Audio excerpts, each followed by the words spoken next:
ला ला ला ला ला ला ला ला। बाहर जाकर अगर शाह साहब ये कहे कि फलाने बंदे ने मुझ पे हमला किया, फलाने बंदे ने हमला किया, अब इसके समझदार नहीं, अब इसके समझदार नहीं।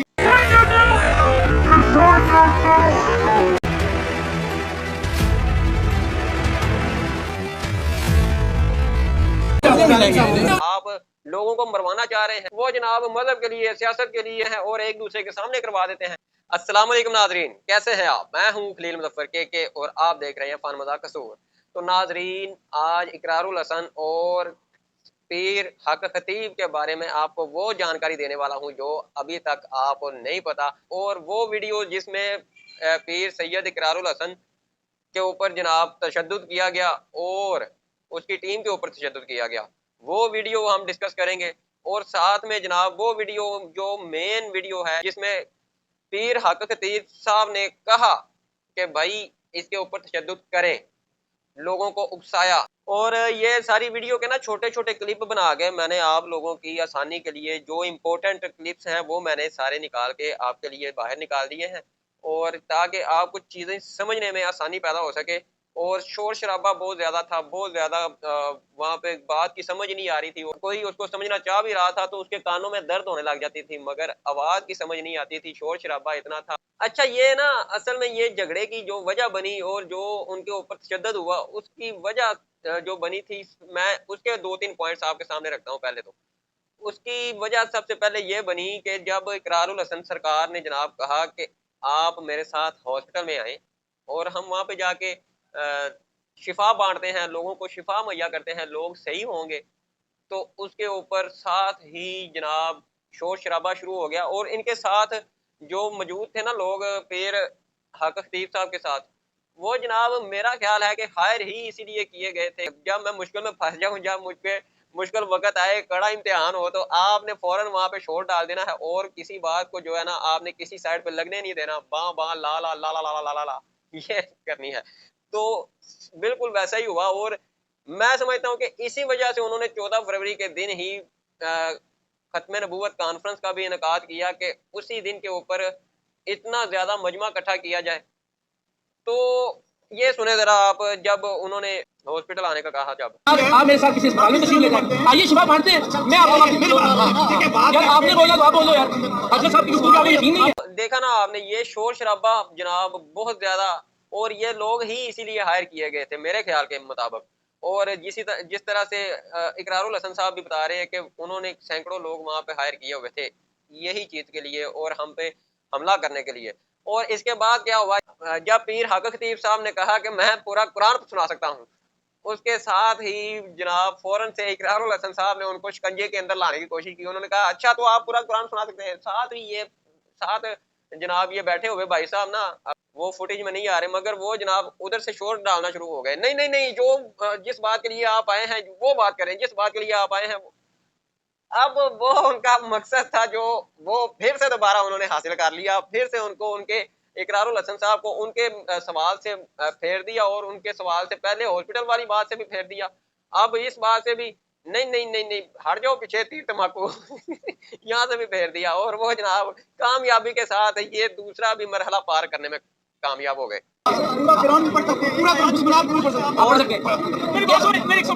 ये तो पहला सवाल, ये बात आप लेके जा रहे हैं नहीं।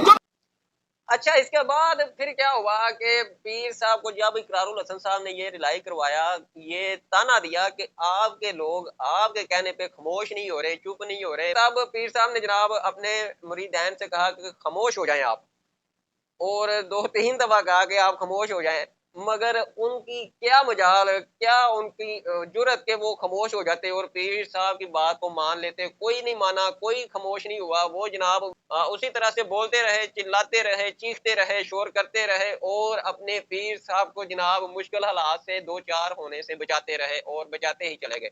तो असल में उनका जो मकसद था, या फिर पीर साहब ने ये बात उनको पहले समझाई हुई थी, मैं अगर कहूँ भी तो आपने खामोश नहीं होना, ये भी शायद वो पीर साहब की ही बात मान रहे हो कि मैं आपको कहूँगा खामोश हो जाओ, चुप हो जाओ, आपने चुप नहीं होना, आपने काम जो ना चुप के रखना है। और खामोश नहीं होना, बोलते रहना है अपनी बात जो है ना, कोई बात किसी की समझ में नहीं आने देनी और शोर शराबा करते रहना है। तो पहले आप पहला बाबा की तरफ शुरू करें। सारे हालात के बाद जनाब शोर शराबा, आप देखें कितनी शोर शराबे की वीडियो है। और इकरारुल हसन साहब यहाँ तक के एक बार तो गुस्सा भी हो गए किसी बोलने वाले के साथ के खामोश हो जाओ, आपको समझ नहीं आ रही क्यों, या फिर आप बोल लो या फिर पीर साहब बोल देते हैं। आपको हजरत की बात पे यकीन नहीं है, ये बात बार बार करते रहे कि आप बात करने दें, बात करने दें, और मगर उन्होंने बात नहीं करने दी।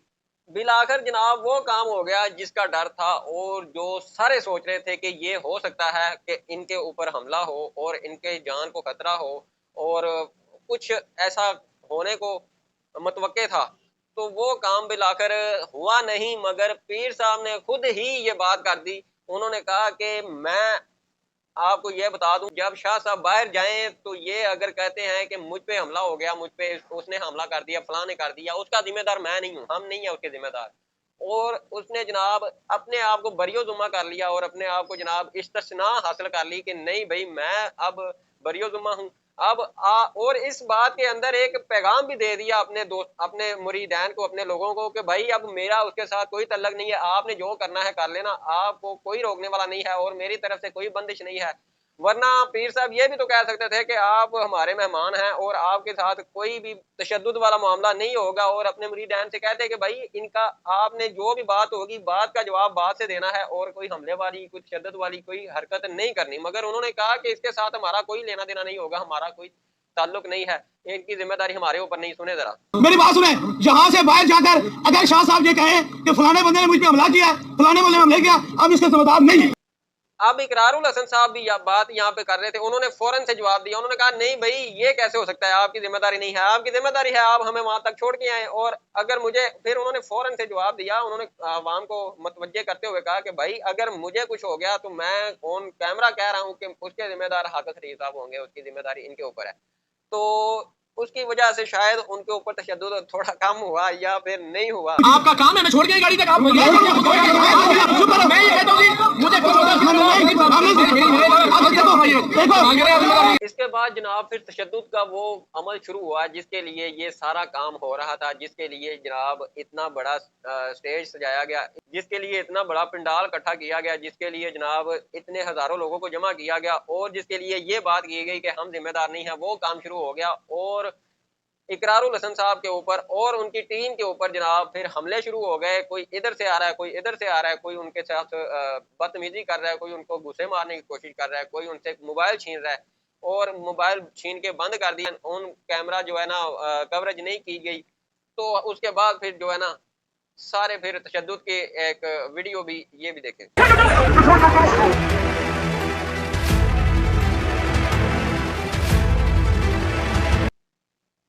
वो जनाब वक्फे वक्फे से और टूट टूट के आते थे और इकरारुल हसन साहब के ऊपर तशद्दुद करने की और उनके ऊपर हमला करने की कोशिश करते थे। मगर ये बहुत अच्छी बात है कि कोई भी सीरियस इंजरी, ज्यादा नुकसान नहीं हुआ, कोई ऐसी नहीं कोई।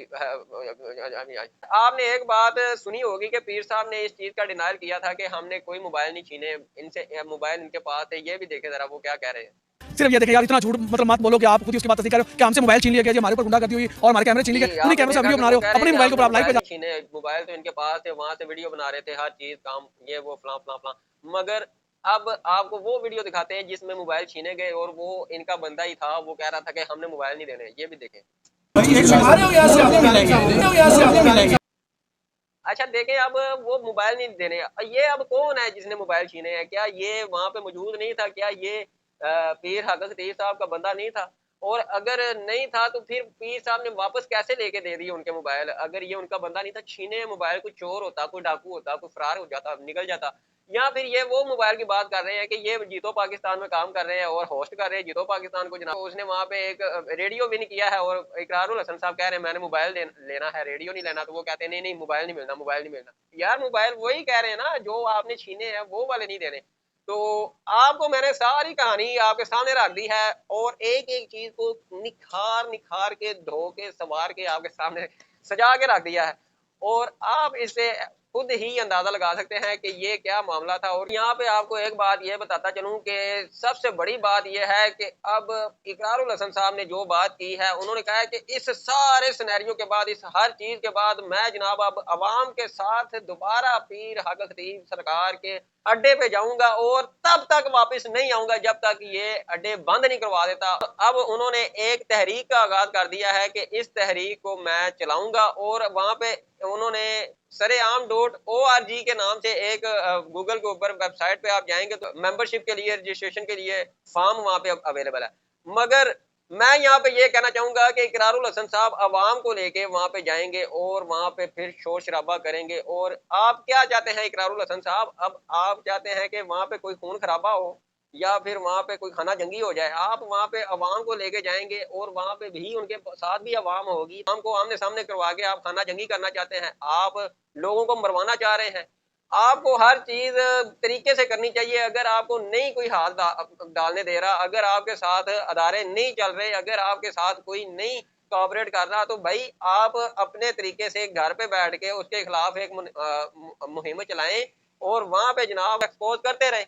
मगर इस तरह से आप लोगों को साथ ले जाके वहां पे खाना जंगी वाला माहौल बनाना चाह रहे हैं, तो ये बिल्कुल भी अवेल नहीं करना चाहिए। इसके लिए अवाम को बिल्कुल भी तैयार नहीं होना चाहिए, क्योंकि ये भाई हमारी अवाम को, कोई मजहबी कारकुन हो, कोई सियासी कारकुन हो, वो जनाब मजहब के लिए, सियासत के लिए वो पाकिस्तानी अवाम को इस्तेमाल करते हैं और एक दूसरे के सामने करवा देते हैं। लोग आमने सामने नहीं होने चाहिए और ना ही इकरारुल हसन साहब को ऐसा स्टेप लेना चाहिए। हाँ, आप उनके खिलाफ मेंबरशिप के लिए लोग इकट्ठे जरूर करें, इसमें कोई बात नहीं है कि वो आप एक ह्यूज मेंबरशिप इकट्ठी करें और आप यूनिटी को शो करें कि हम यहाँ पे इसके खिलाफ इतने लोग हैं और अगर इसके साथ हजारों हैं तो लाखों इसके खिलाफ भी हैं। मगर आप अगर ऐसा सोच रहे हैं कि लोगों को लेके जाके सामने मैं उनके आमने सामने करवाऊंगा और मेरे साथ भी पावर होगी, मेरे साथ भी ताकत होगी, तो मुझे कोई हाथ नहीं लगा सकेगा, फिर आप गलत काम कर रहे हैं, फिर आप गलत रास्ते पे हैं। और इसी बात के साथ मेरे चैनल को सब्सक्राइब करें, लाइक करें और शेयर करें। मुझे इजाजत दीजिए। अल्लाह हाफिज।